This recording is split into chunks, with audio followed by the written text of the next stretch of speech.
नमस्कार, आप देख रहे हैं एक्सप्रेस न्यूज भारत और मैं हूं आपके साथ मानसू। और वक्त हो गया है खास मुलाकात का और खास मुलाकात करेंगे वरिष्ठ उपाध्यक्ष किसान सेना के वरिष्ठ नेता इसरार त्यागी से। लेकिन आज इनसे मुलाकात करने का क्या कारण है और क्यों आज हम इनसे बातचीत करने वाले हैं। अब जैसा मैंने कहा कि वो वरिष्ठ किसान उपाध्यक्ष हैं किसान सेना के, तो इससे पता चलता है कि आज हम किसानों के बारे में बातचीत करने वाले हैं। और किसानों के बारे में बातचीत करना लाजमी भी है क्योंकि एक बार फिर हरियाणा का शंभू बॉर्डर और नोएडा पर किसानों का प्रदर्शन दोबारा चर्चा में आ गया है। एक साल पहले भी हमने यही देखा था जब पूरे 11 महीने तक किसानों ने प्रदर्शन किया था और सरकार को अपने 3 काले कानून, जो कि किसानों की भाषा में कहे जाते हैं कि उन्हें वो लूटने के लिए वो कानून बनाए गए थे और सरकार को किसानों की मांगों के आगे अपने घुटने टेकने पड़े थे। लेकिन बात यहीं तक नहीं थमी। जब किसानों ने 11 महीने तक प्रदर्शन दिया, धरना प्रदर्शन दिया और अपनी मांगे सरकार के आगे रखी, तो ना जाने कितने आरोप किसानों पर लगाए गए। भ्रष्टाचारी किसानों को कहा गया और रेपिस्ट किसानों को कहा गया। ये तक कहा गया कि जब किसान धरने पर बैठे थे तो नशे का कारोबार चल रहा था। जब किसान धरने पर बैठे थे तो 700 लड़कियां गायब की गई थी। बहुत अभद्र तरीके से आरोप किसानों के ऊपर लगाए गए थे और बड़ी गंदी भाषा का इस्तेमाल भी किसानों के लिए किया गया था। लेकिन एक बार फिर किसानों का ये प्रदर्शन चर्चा में है और चर्चा में इसलिए है क्योंकि किसान दिल्ली कूच करना चाहते हैं, लेकिन सरकार ने अपनी पूरी तैयारी मुस्तैदी के साथ कर ली है कि किसानों को दिल्ली कूच नहीं करने दिया जाएगा। लेकिन इसमें सुप्रीम कोर्ट ने एक बार फिर अहम टिप्पणी दी। आपको पता है कि किसानों के वरिष्ठ नेता जगदीप सिंह डल्लेवाल की तबीयत जब से बिगड़ी है तब से सुप्रीम कोर्ट ने टिप्पणी दी है कि उन्हें मेडिकल सुविधाएं मुहैया कराई जानी चाहिए और किसान धीरे से अपना प्रदर्शन कर रहे हैं तो उन पर कोई सख्ती नहीं बरती जाएगी। उसके बाद सभी किसानों ने सुप्रीम कोर्ट का धन्यवाद दिया है कि सुप्रीम कोर्ट ने कम से कम ध्यान तो दिया है। लेकिन उसके बाद किसानों के एक और वरिष्ठ नेता सरवन सिंह पंधेर ने प्रधानमंत्री नरेंद्र मोदी को चिट्ठी लिखी और चिट्ठी में उन्होंने कहा है कि हम केवल एमएसपी चाहते हैं। लेकिन इतनी सब तमाम चीजों के बाद भी आखिर किसानों को प्रदर्शन करने क्यों उतरना पड़ा? आखिर क्या कुछ वजह है कि सरकार सिर्फ यही इंतजार करती है कि किसान प्रदर्शन करेंगे और उसके बाद उनकी मांगों को सुना जाएगा? और इन्हीं सब चर्चा के लिए हमारे साथ जुड़े हैं इसरार त्यागी, जिनसे मैं जानने का प्रयास करूंगी कि आखिर क्यों किसानों को प्रदर्शन का रास्ता ही चुनना पड़ता है। इसरार त्यागी जी, बहुत स्वागत है आपका सबसे पहले तो हमारी खास मुलाकात में। हेलो हेलो जी, नमस्कार।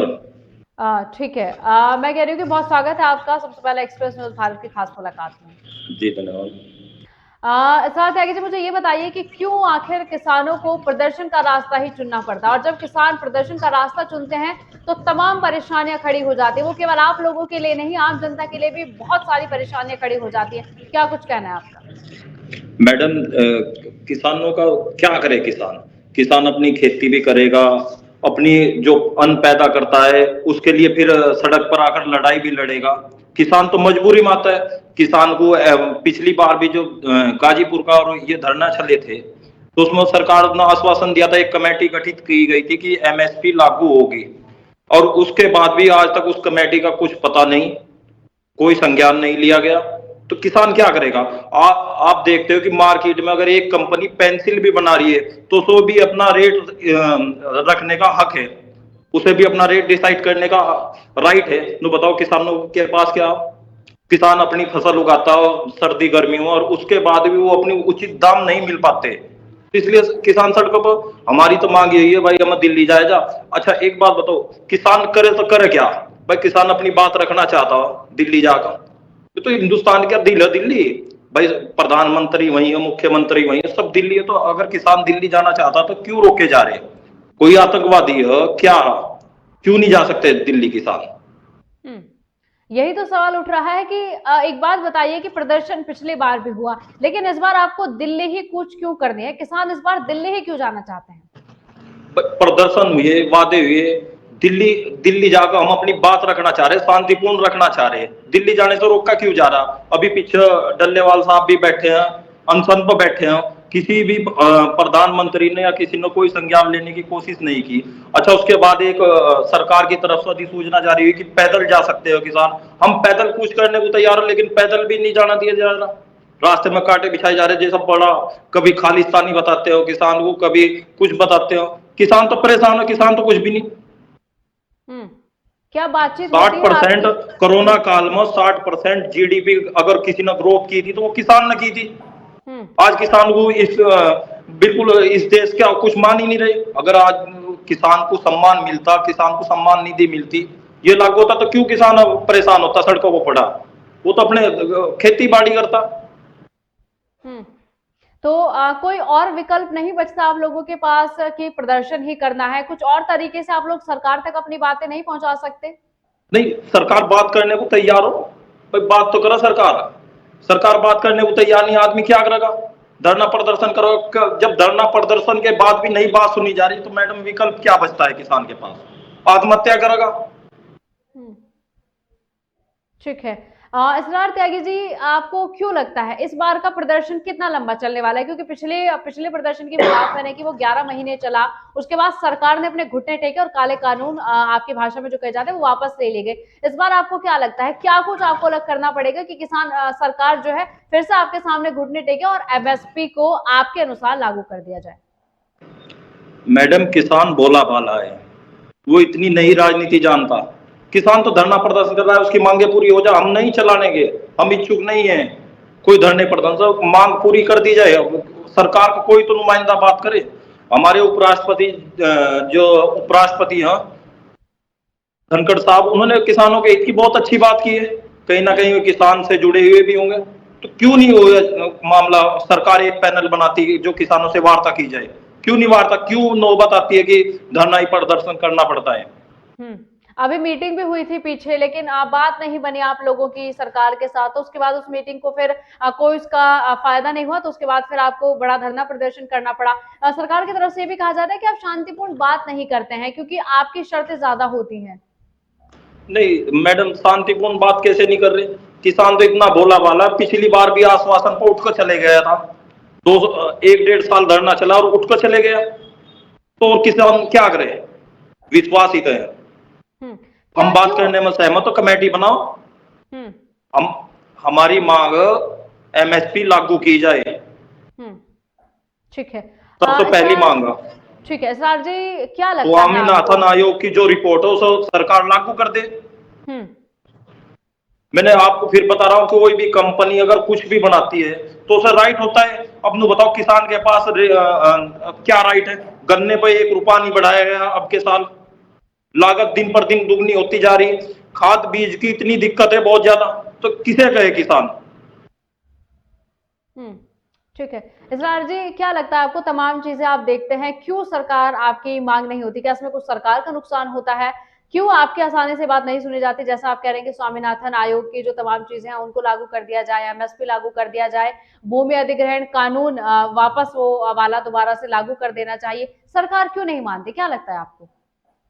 सरकार केवल उद्योगपतियों की कर्जा माफी करती है, किसान का कोई कर्जा माफी नहीं हुआ। सरकार के नुमाइंदे बयान देते हैं कि क्या नाम, हर साल गन्ने का रेट नहीं बढ़ेगा। क्यों नहीं बढ़ेगा? जब क्या नाम, आप खाद बीज पर रेट बढ़ाओगे, हर चीज का दुगना रेट कर दोगे, लागत अब इतनी बढ़ गई कि गन्ने का रेट तो हर साल 100 रुपए बढ़े, जब भी किसान के पास कुछ नहीं। हम्म। ठीक है। क्या इस प्रदर्शन के बाद भी अगर कुछ आपको हासिल नहीं होता है, क्योंकि जैसा आपने डल्लेवाल जी की बात की, अनशन पे बैठे हैं, अगर कुछ आपके हाथ नहीं लगता है इस प्रदर्शन करने के बाद भी, क्या कुछ करेगा फिर आगे? हमारी तो आपके माध्यम से सरकार से यही कि किसान आयोग का गठन करें, किसान और आयोग का गठन करने से क्या होगा जी? किसान आयोग का गठन करें और स्वामीनाथन आयोग की रिपोर्ट लागू करें। और अगर ये धरना अगर आपके नहीं होगा तो ये परमानेंट चलता रहेगा। अच्छा, इसमें कोई समय सीमा लागू नहीं की जाएगी, ये चलता रहेगा अनंत काल तक? बिल्कुल बिल्कुल। ठीक है।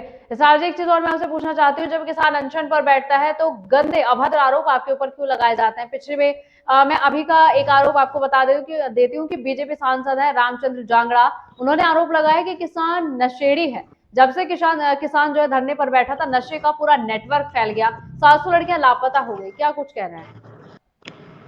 मैडम, बात वो ये कि देसी भाषा में कहा जाता है जिसकी लाठी उसकी भैंस। कुछ भी कहते हैं सरकार, किसान तो अपने कर्जे से परेशान है। किसान का कर्जा माफी नहीं हुई, किसान के पास खाने को कुछ नहीं है, किसान साल के साल धरना रहेगा खेत में, कुछ कर नहीं पाता, तो किसान कहाँ? ये तो सब मनगढ़ंत बातें हैं, ये कुछ नहीं है। नहीं कि पंजाब बॉर्डर या पंजाब हरियाणा बॉर्डर पर जितने किसान बैठे वो सिर्फ लाए गए थे, ऐसे वो नशेड़ी थे, वो किसान नहीं थे। नहीं नहीं नशेड़ी नहीं आप मैडम, कोई नशेड़ी नहीं है। कोई डल्लेवाल साहब की आपने देखी भी होगी, जी। अनशन पर बैठे हो, नशेड़ी कोई नहीं है। ये सब इन्हीं के नुमाइंदे बीच में जाते हैं और ऐसी अफवाह फैलाते हो, ऐसा कुछ नहीं है। किसान को तो अपने करने खाने से ही फुर्सत नहीं, किसान की अन्न की पूर्ति नहीं हो पाती, बच्चे स्कूल नहीं जा पाते, पिछली पेमेंट जब आती हो, जब आप अगला 10 लाख 20 लाख का कर्जा कर लेते हो, पिछली पेमेंट नहीं आ पाती, किसान के बच्चों को स्कूलों से निकाला जाता, तो किसान कहाँ नशेड़ी? किसान तो कुछ भी नहीं, किसान को तो ये खालिस्तानी भी कहा जाता है, हर चीज कही जाती है किसान। लेकिन ये बीजेपी के किसान तो सांसद केवल ज्यादा कहते किसान हैं, है, अपनी इस हक की बात पे लड़ाई लड़ बीजेपी रहा है, के केवल सांसद किसान है। ज्यादा कहते हैं। मैं आपसे कह रही हूँ बीजेपी के सांसद ज्यादा कहते हैं, इनको लेकर आपका क्या कुछ कहना है? सरकार भी उन्हीं की चल रही है, क्यों आप लोगों को ऐसे बदनाम किया जाता है? देखो, हम किसी सरकार से कोई मतलब नहीं है, किसी सरकार किसी की भी हो, हम हमेशा किसानों की बात उठाते हैं और किसान अपने हक की लड़ाई लड़ता रहेगा। सरकार किसी की भी आओ, किसी की भी जाओ, सरकार से किसी वो नहीं है। किसान हमेशा अपनी हक की लड़ाई लड़ता रहा और लड़ता रहेगा हमेशा। हम्म। अच्छा, आप लोग कर्जा माफी भी चाहते हैं। अगर ऐसा हो कि सरकार आपकी बाकी बातें मान ले, एमएसपी लागू कर दे, स्वामीनाथन के आयोग वाली रिपोर्ट लागू कर दे, लेकिन कर्जा माफी अगर नहीं मिलती है, तब क्या मानने को तैयार हो जाएंगे आप लोग? मैडम, हमारी मुख्य मांगे हम्म।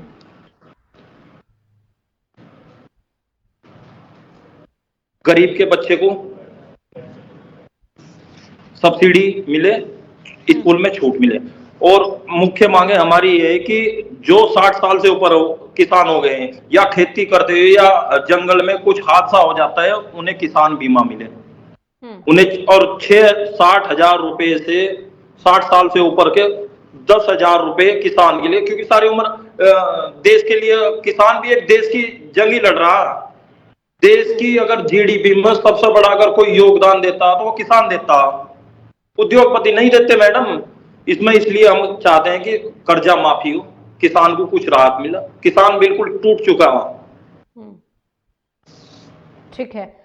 क्या कुछ एक आखिरी बार आप गुहार लगाना चाहते हैं सरकार से कि जल्द से जल्द आपकी बातों को सुन लिया जाए? हमारे चैनल के माध्यम से क्या कुछ कहना चाहेंगे आप? बिल्कुल बिल्कुल, आपके चैनल के माध्यम से हम सरकार से गुजारिश करना चाहते हैं कि किसानों की बात सुनी जाए, समाधान करा जाए, जिससे किसान अपने घर वापस लौट सके।